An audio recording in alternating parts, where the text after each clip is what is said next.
Bismillahirrahmanirrahim. Assalamualaikum warahmatullahi wabarakatuh.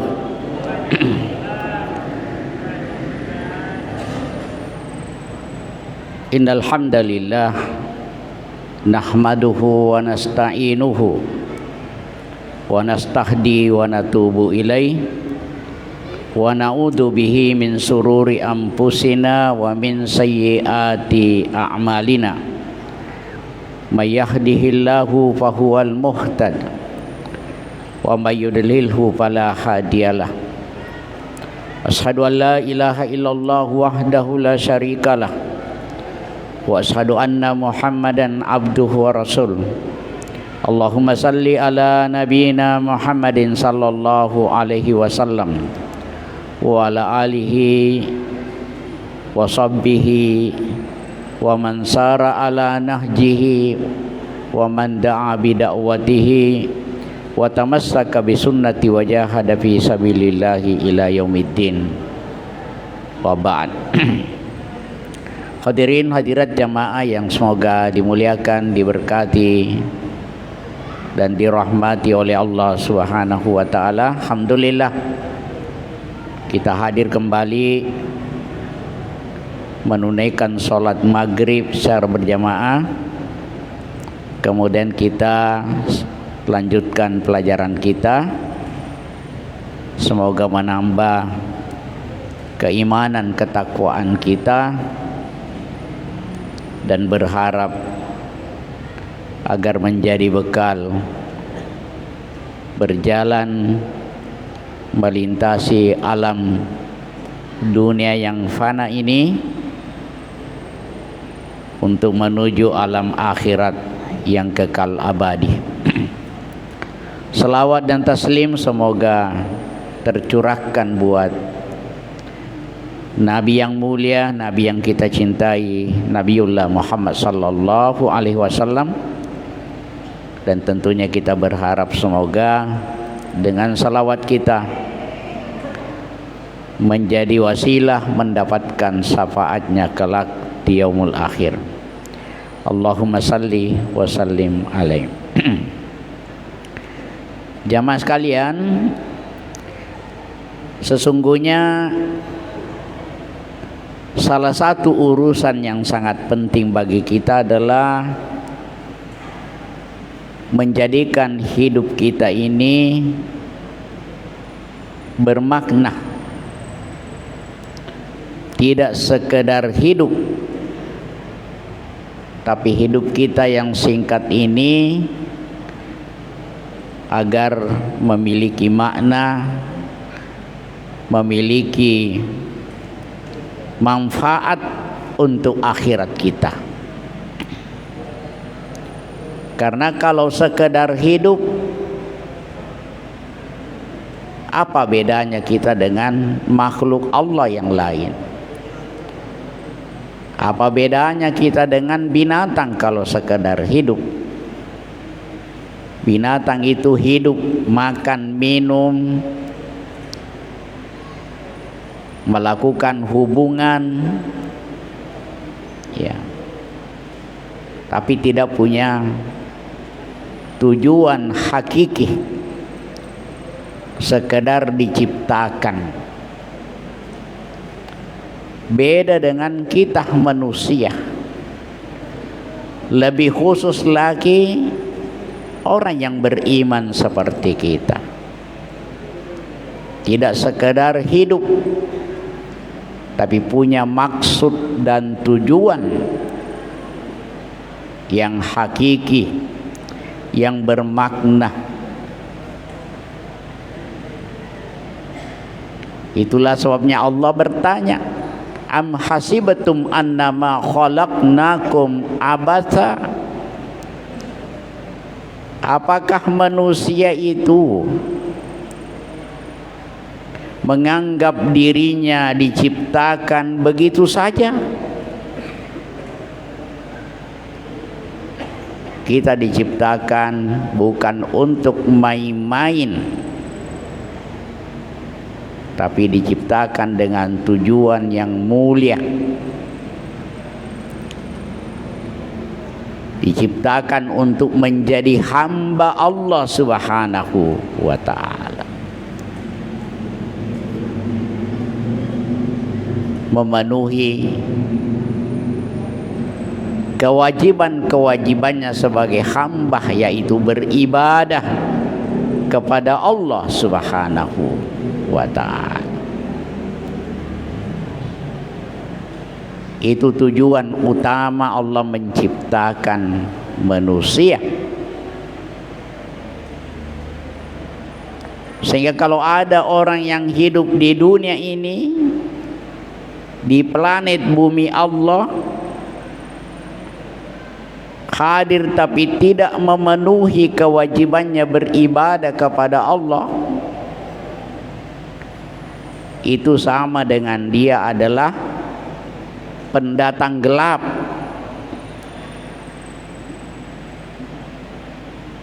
Ya, dia sebagai penghuni bumi yang gelap, tidak resmi. Nah, kalau kita pergi haji saja tidak resmi, dikejar-kejar itu kalau tidak memenuhi syarat-syarat. Sebenarnya seperti itu juga orang yang hadir di muka bumi ini, yang tidak memenuhi komitmennya untuk beribadah kepada Allah, itu sama dengan penumpang gelap.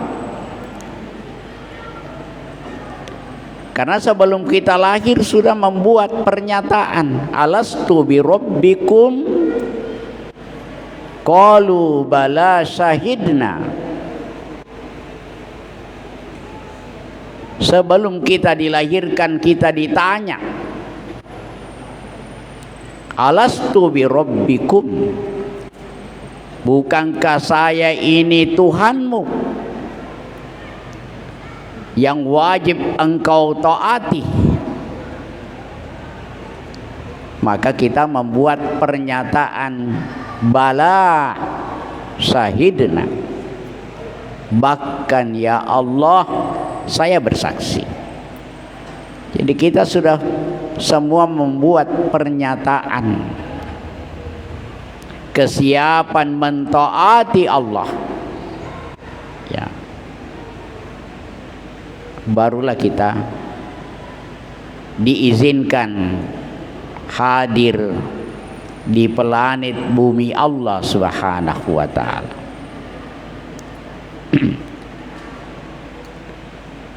Sehingga status yang terbaik itu adalah hamba Allah, menjadi hambanya Allah. Ya. Dan itulah sampai Rasulullah SAW tak kala Aisyah radhiyallahu anha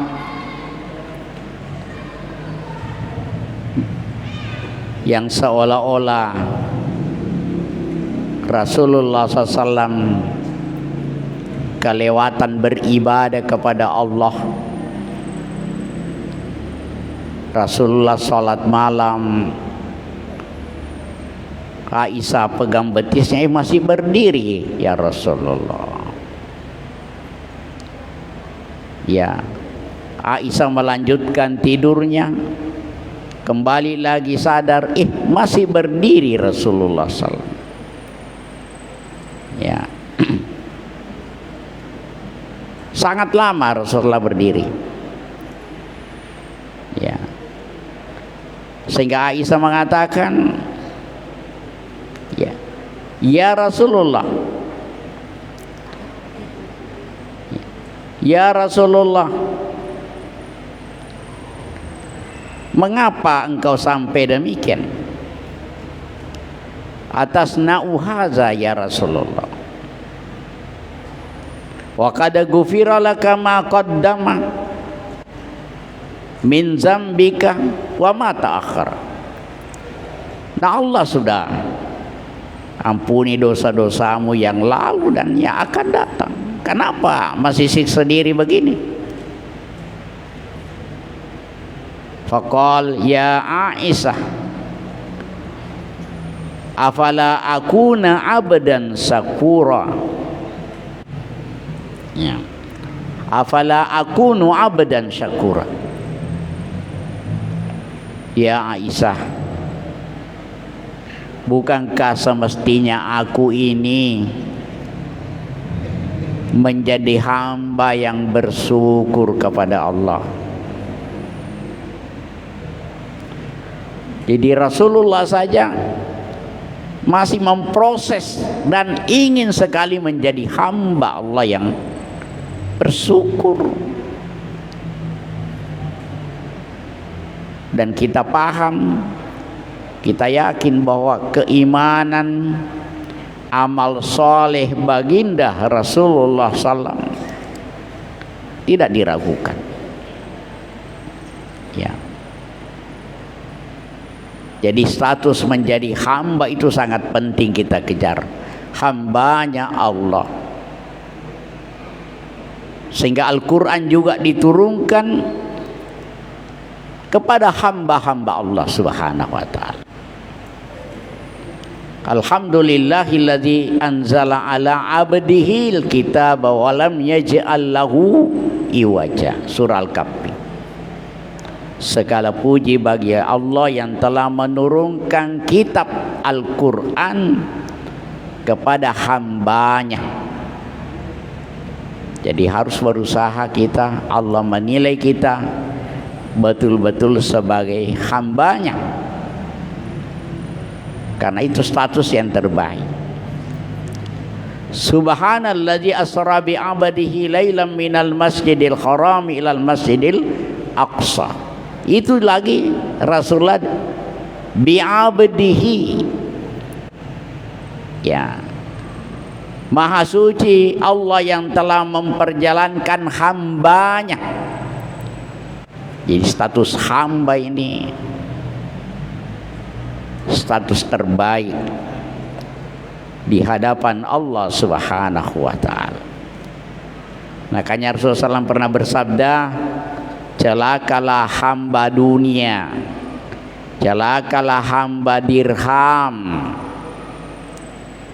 celakalah hamba emas dan perak.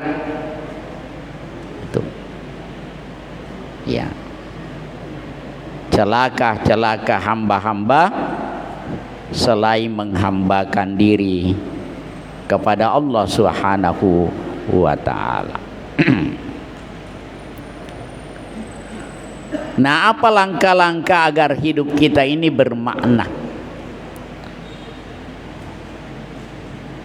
Apa langkah-langkah yang harus kita lakukan agar hidup kita ini tidak sekedar hidup,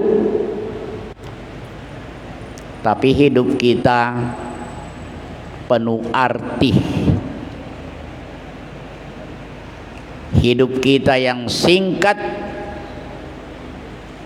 akan terasa manfaatnya lagi nanti di hari yang akan datang, hari kiamat.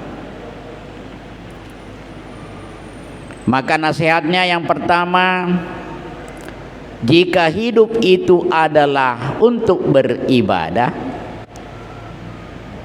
maka pastikan semua aktivitas kita adalah ibadah. Caranya yang pertama, selalu meniatkan apapun yang kita lakukan untuk ibadah. Ya. Jadi yang pertama, menghadirkan niat dalam seluruh apa yang kita lakukan, dan niat selalu diperbaharui setiap kita mau lakukan apa-apa, ya. Dan itu tidak gampang. seorang tabi'in namanya Yusuf bin Asbat rahimahullah, beliau berkata, takhlisun niyah min fasadiha asaddu alal alimina min tulil al-ijtihad. Membersihkan niat dari kotoran lebih berat daripada istiqamah dalam melakukan ibadah yang panjang. Ya. Jadi kata beliau, membersihkan niat dari kotoran, apakah itu riya atau sum'ah, lebih berat daripada beramal dengan amal yang panjang. Ya.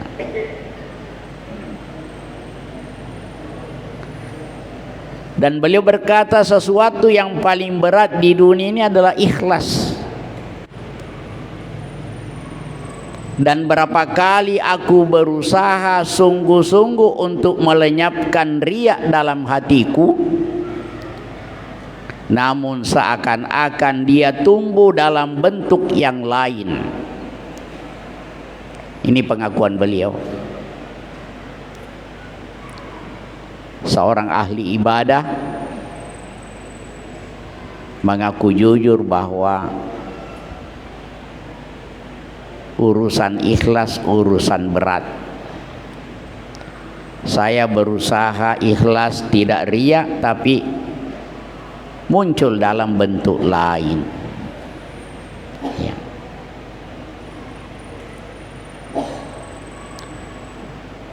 Mutarrib bin Abdillah rahimahullah berkata, salahul qalbi bisalahil amal. Hati yang baik adalah karena amal yang baik. Wasalahul amal bisalahin niyah. Baiknya amal sangat tergantung dengan niat yang baik. Jadi ada hubungannya. Ya. Hati itu baik kalau selalu beramal baik. Tapi amal baik itu baru bisa terwujud kalau niat yang baik.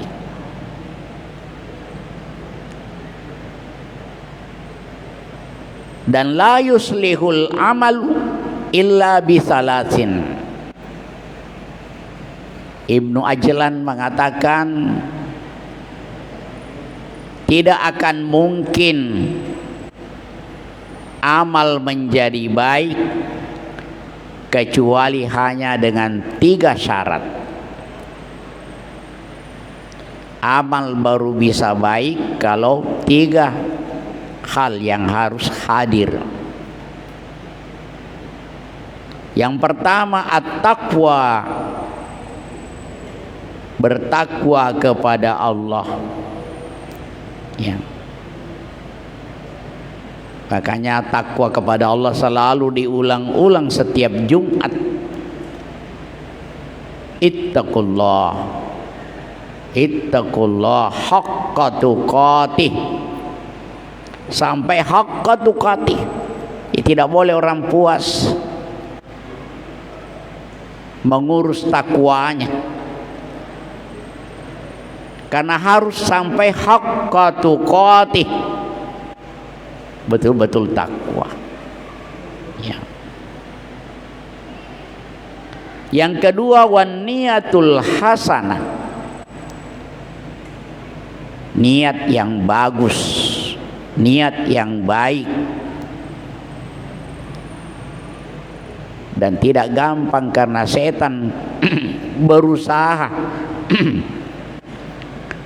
Pos pengadangan pertama setan, kata ulama, adalah niat. Berusaha tidak meloloskan niat kita. Ya. Berusaha agar niat ini tidak murni. Kalau setan sudah berhasil mengganggu niat kita, sudah merasa puas nih. Karena setan tidak peduli biar banyak kita punya ibadah, yang penting tidak ikhlas. Ya. Setan tidak takut kalau banyak amalnya orang. Yang dia takuti setan kalau ikhlas.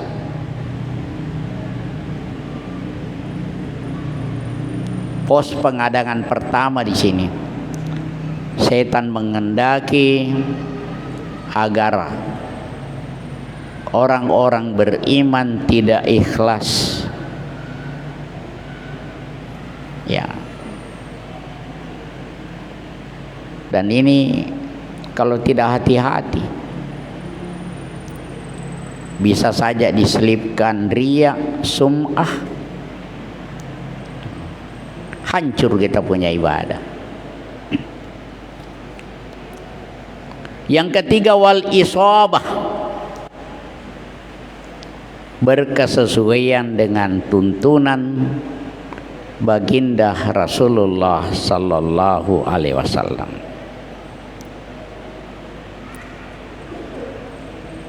Pasal ini intinya adalah memperbaiki niat. Sebelum beramal, luruskan niat.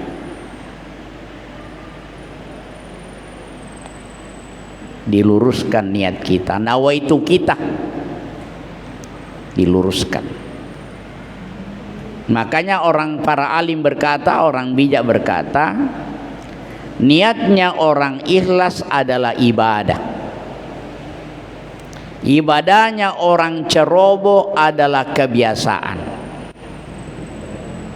Ya bisa saja orang kebiasaan bagus kebiasaannya, tapi karena tidak ada niatnya kosong.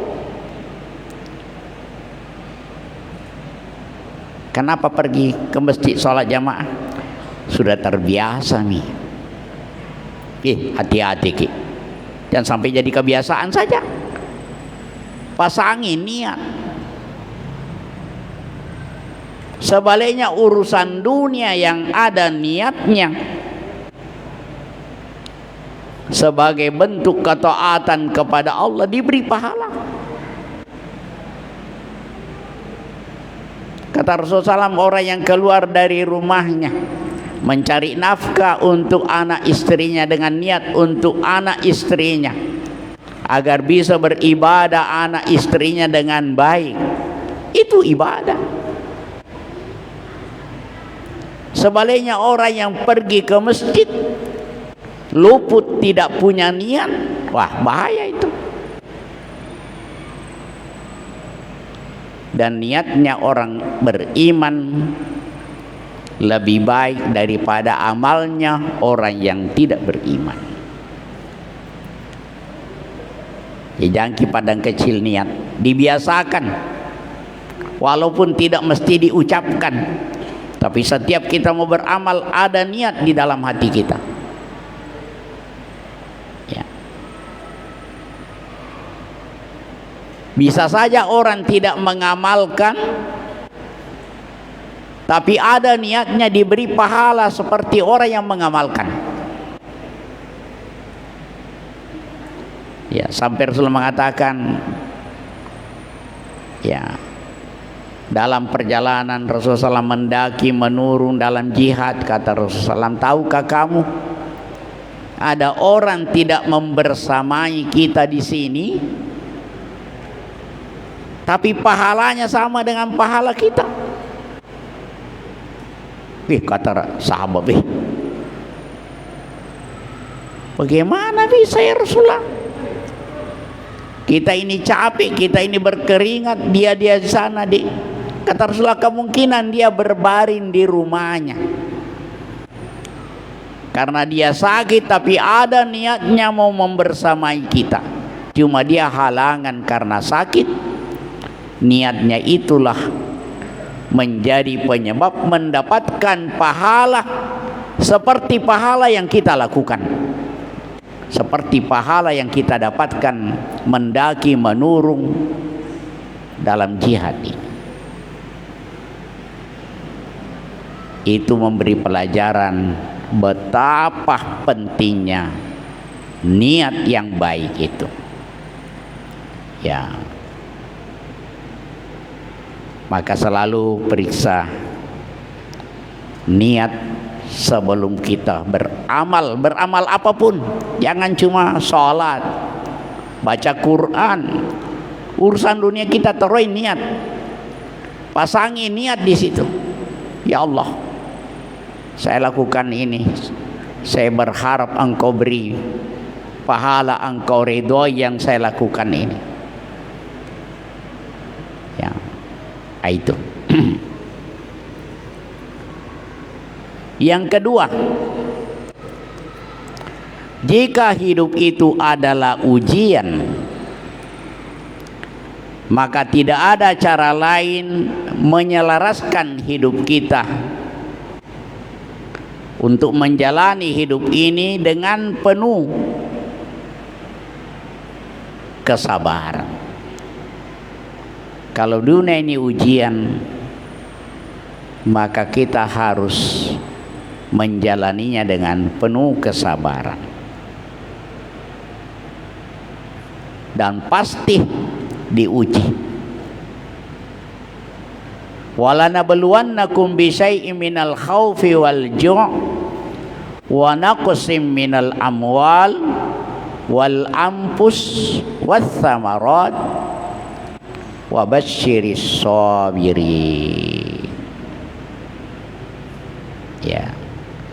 Dan sungguh-sungguh kata Allah, kami berikan cobaan kepadamu dengan rasa takut, kelaparan, kekurangan harta, bahkan boleh jadi jiwa, buah-buahan. Dan berikanlah berita gembira kepada orang-orang yang bersabar. Ya, siap-siap untuk diuji. Ada yang diuji dengan harta, apakah hartanya diberi banyak atau kurang. Ada orang yang diberi ujian, orang yang dicintainya lebih duluan Allah ambil. Ada orang diuji dengan pasangannya, apakah pasangannya ya bikin jengkel atau sebagainya. Ujian semua. Atau anak-anaknya. Ya.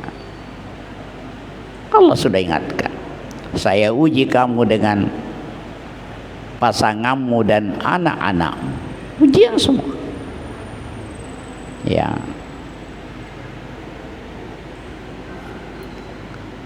Dan memang seperti itu. Ujian setiap orang beragam. Bukan hanya kemiskinan, kelimpahan harta juga ujian. Seperti pengakuan Nabi Sulaiman. Nabi Sulaiman diberi kerajaan, diberi harta yang luar biasa. Tapi beliau sadar bahwa ini tidak lebih sebagai ujian. Beliau berkata, hadza min fadli rabbi liyabluwani an askur am akfur. Ini semua kata Nabi Sulaiman, kerajaan, harta. Bayangkan kerajaannya Nabi Sulaiman, jin pun dia perintah. Jin dia bisa perintah. Ya, sampai Nabi Sulaiman bisa memindahkan istananya Ratu Balkis. Istana dia pindahkan. Jadi bukan hanya konten, tapi kontainer yang dia pindahkan. Kalau anak-anak sekarang ini konten yang bisa dipindahkan lewat HP. Tapi ini kontainer pindah hanya beberapa saat. Sampai Ratu Balkis terkecoh, nak kira istananya ya penuh air karena disulap lebih bagus lagi. Ya. Tapi apa kata Nabi Sulaiman? Ini tidak lebih daripada ujian. Apakah saya bersyukur atau kufur? Beda dengan ujiannya Qarun diberi harta. Disebut juga dalam Al-Quran contoh orang yang gagal sebagai orang kaya. Apa gagalnya? Gagal bersyukur. Kaya tapi gagal. Lebih baik kita miskin tapi sukses daripada kaya tapi gagal. Oh, banyak orang miskin sukses seperti para sahabat Rasulullah.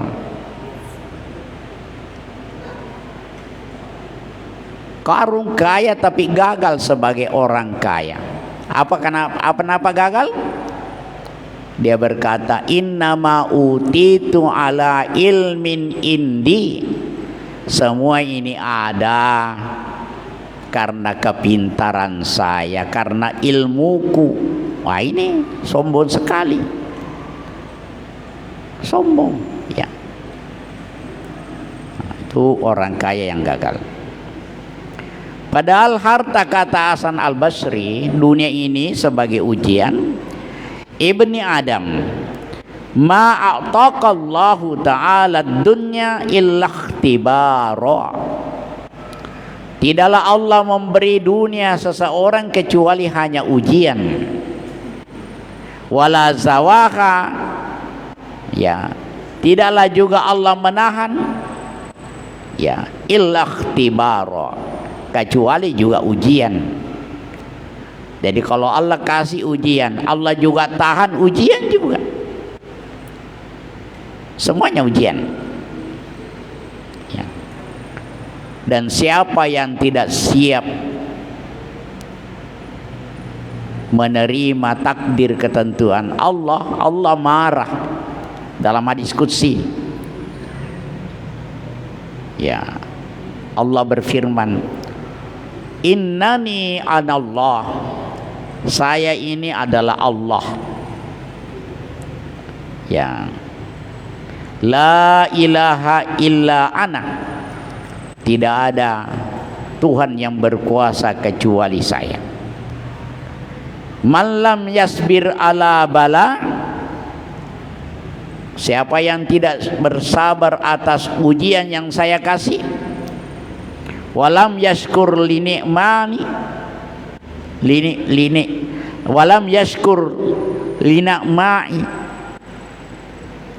ya, siapa yang tidak bersyukur tentang nikmat yang saya kasih, walam yarda biqada'i, dan siapa yang tidak rela, tidak redha terhadap keputusanku, falyakhruj min tahtis samai wal yatlub rabban siwai. Woi, nausir ki Allah, siapa yang tidak sabar atas ujian yang saya kasih, siapa yang tidak bersyukur atas nikmat yang saya berikan, siapa yang tidak redha terhadap keputusanku, maka carilah kolom langit yang lain dan cari Tuhan selain saya. Adakah seperti itu? Bisakah kita cari bumi lain, kolom langit yang lain? Tidak sama kemah, bisa kita cari kemah lain. Ini disuruh kita cari bumi lain. Kalau tidak sabar terhadap bala yang Allah berikan, tidak bersyukur terhadap nikmat yang Allah berikan, tidak redha terhadap keputusan Allah, seolah-olah kita diusir oleh Allah Subhanahu wa ta'ala di muka bumi ini. Masih ada waktu? Masih ya? Ya. Ya. Selanjutnya, jika kehidupan akhirat itu lebih baik, maka kita harus memprioritaskan kehidupan akhirat. Bukan berarti meninggalkan kehidupan dunia, tetapi menjadikan kehidupan dunia sebagai bekal menuju akhirat. Saya kira kita tidak asing dengan ayat wal akhiratu khairun laka minal ula. Akhirat lebih bagus daripada dunia ini. Wal akhiratu khairun wa abqa. Akhirat lebih baik dan kekal. Sekira tidak ada di antara kita yang asing dengan ayat ini. Ya. Olehnya itu, maka akhirat harus menjadi prioritas tanpa mengabaikan dunia. Dan dunia harus menjadi fasilitas untuk mendapatkan akhirat. Jangan sampai terbalik, mengorbankan akhirat untuk dunianya. Makanya ada orang hidup ini sudah terlanjur mengorbankan dunianya, ya, mengorbankan akhiratnya, tapi tidak dapat juga dunia. Ya, kata Imam Ahmad, ada yang lebih lucu, mengorbankan akhiratnya untuk kehidupan dunia orang lain. Dia korbankan agamanya, tapi bukan untuk dia, untuk orang lain. Itu lebih celaka. Ya, dia sudah korbankan agamanya, tapi bukan untuk dia, tapi untuk orang lain, kata Imam Ahmad. Itu yang paling bodoh, kata Imam Ahmad. Ya, ya. Maka kembali saya ingatkan kalimat Ibnul Qayyim rahimahullah. Paman ahabba, ya, lazzatat wadawamuha wal aisat taib wal yaj'al lazzatad dunya muwasalan lahu ila lazzatil akhirah bi an yasta'inu biha ala faraga qalbahu lillahi,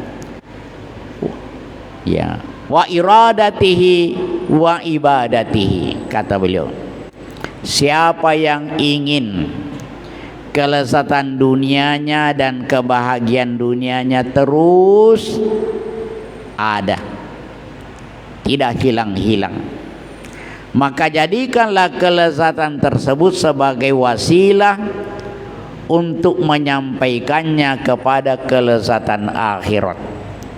Ya, dengan menggunakannya untuk menjadikan hatinya untuk Allah, baik dalam niat maupun ibadahnya.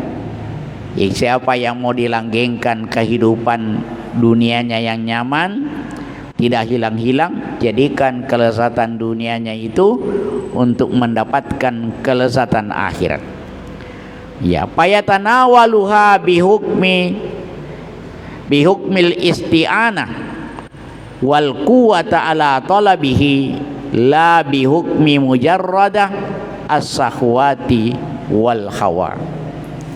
Ambillah kelezatan dunia itu untuk lebih kuat mencari akhirat. Nah, ini pesan beliau.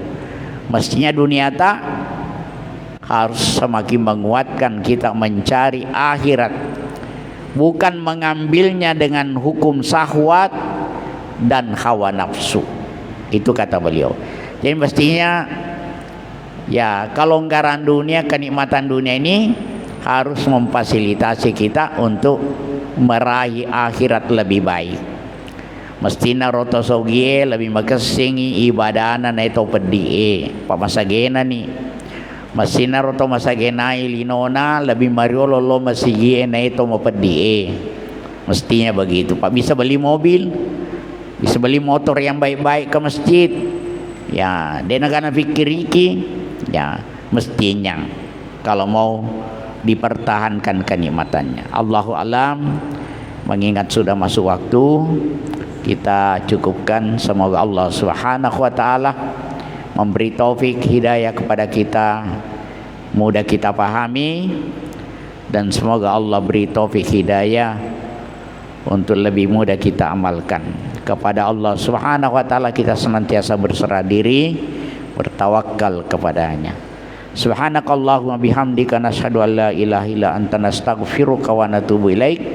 Subhana rabbika rabbil izzati amma yasifun wa salamun alal mursalin walhamdulillahi rabbil alamin. Aqulu qouli hadza wa astaghfirullah li wa lakum. Wassalamu alaikum warahmatullahi wabarakatuh.